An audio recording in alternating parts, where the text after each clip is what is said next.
de la gestión anterior. Ellas dos razonan su voto en el sentido de que la Corte de Constitucionalidad se está excediendo y que está entrometiéndose, por decirlo así, en los procesos ordinarios judiciales. Significa que la propia Corte está fallando sus propios principios de igualdad, lo cual ya ha sido incluso analizado académicamente por expertos. Hay una tesis de un doctor de la Universidad de Yale, que es además landivariano, que evalúa los fallos de la Corte de Constitucionalidad y se nota que no es primera vez que la Corte falla así. El problema es que este es un caso de impacto mundial, donde se volvió súper evidente que se dio a las presiones tanto del presidente de la República y del propio CACIF, en vista de que el fallo de la Corte del tribunal anterior dejaba abierta la puerta para investigar civiles y militares en ese caso. Y el mismo general Efraín Ridon Moore, en su defensa, una defensa muy lúcida, por cierto, del día 10 de mayo, dejó abierta la puerta de que los responsables operativos del terreno en Ixcán debían ser investigados. Eso indica que había una previsión política de parte del organismo ejecutivo y de los representantes interpósita mano del sector privado en la Corte de Constitucionalidad, en este caso Molina Barreto y Pérez Aguilera, que además fue del FRG, repito. En este caso, ellos lo que están haciendo es fallar políticamente y respondiendo a un interés político de estos sectores que podrían ser investigados eventualmente. Pero lo bueno de este caso es que, si bien regresa al 19 de abril, significa que la justicia sigue. Significa además que podría ser reabierto el caso por el mismo tribunal, aunque es previsible también que la defensa vuelva a recusar al tribunal, volver el pleito donde terminó. Y esto supone que podría ser cambiado este tribunal por otro un poco más condescendiente. Y puede ser entonces que la sentencia final vaya a ser que se elimine el caso de genocidio, pero quede el caso del delito de lesa humanidad. En este caso lo que se quitaría son 50 años, los 50 años por el delito de genocidio, y quedarían solamente los 30 años por el delito de lesa humanidad. Eso en el caso de que la justicia todavía tenga algún rostro decente, si no se va a caer completamente. Abogado Palomo, ¿nos puede usted explicar qué otras acciones quedan pendientes que la Corte de Constitucionalidad resuelva en todo este tema? Quisiera nada más dar mi opinión en el sentido de los votos razonados. Todos los días suceden votos razonados en la Corte de Constitucionalidad. No es cierto que siempre sean votos unánimes. El hecho de que haya algún magistrado que disienta o dos magistrados que disientan, la verdad es que no tiene absolutamente nada de extraño. Obviamente, no sé, en este particular caso también se están diciendo cosas que no son ciertas.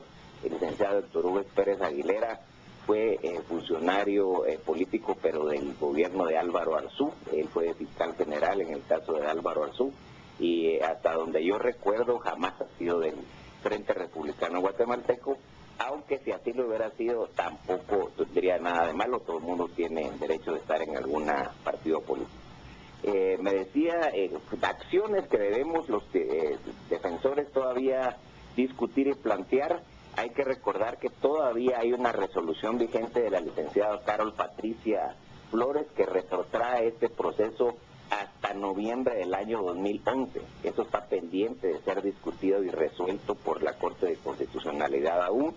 Así es que definitivamente el caso no está resuelto, ni mucho menos. Hay muchísimo camino que recorrer, y solo quisiera recordarles que hay dos temas que también están pendientes de ser aclarados y discutidos.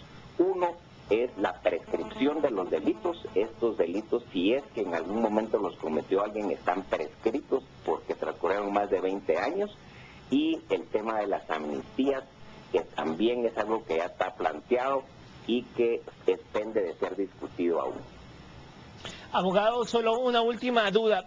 ¿Qué pasa con todo lo ocurrido del 19 de abril para atrás? Porque en ese periodo ya habíamos escuchado peritajes, tanto propuesto por ustedes como por la Fiscalía y los querellantes adhesivos. Ya habíamos escuchado testimonios de personas que viajaron desde la región Ixil, ya habíamos escuchado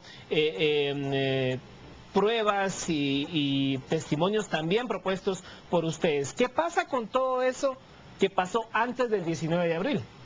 Bueno, lo que pasó antes del 19 de abril en este momento está vigente. Lo que se anuló es lo que pasó después del 19 de abril.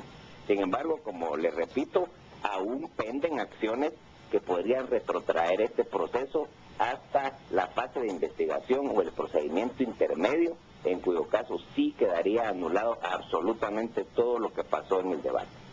Bueno, gracias abogado Francisco Palomo por atender esta llamada. Es parte del equipo de la defensa del general retirado José Efraín Ríos Montt.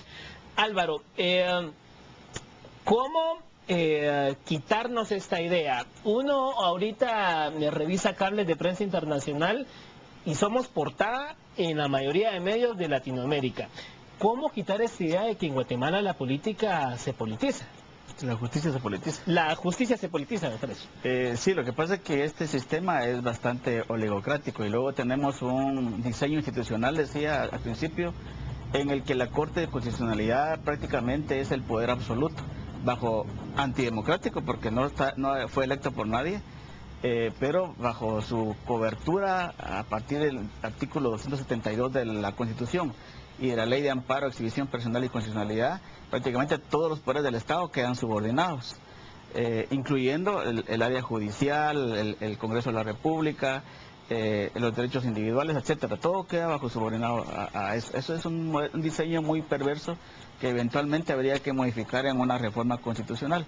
En este caso, lo que oímos del licenciado Palomo es que hay dos planes. El plan A es regresar hasta noviembre del 2011, que esa sería, digamos, su apuesta y invocarle la prescriptibilidad del delito. Y el plan B es quitar a este tribunal que ya sentenció. De tal modo que lo que tengamos al final como sentencia o es que no haya juicio en primer lugar o que haya ninguna condena para el general Ríos Montt. El que más pierde en este caso es el general Rodríguez porque ya había sido suelto, pero eventualmente con esta ventana de impunidad que les abrió la Corte de Constitucionalidad, la defensa podría fácilmente lograr la absolución del general Ríos Montt.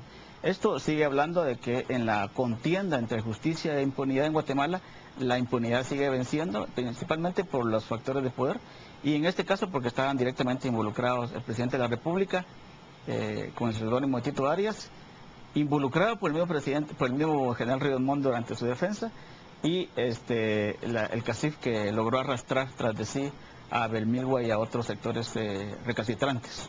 Hay quienes sostenían la tesis en esos días de que el sector privado organizado no defendía en sí la figura del general Efraín Ríos Montt, sino que defendía una idea más amplia que pudiese ir más allá de la figura de Efraín Ríos Montt. Claro, es el dominio y el control del sistema, ¿no? Porque digamos, para lo que ellos estuvieron invocando en estos días fue que todos somos genocidas, o que todo el país iba a perder, la marca país, etcétera.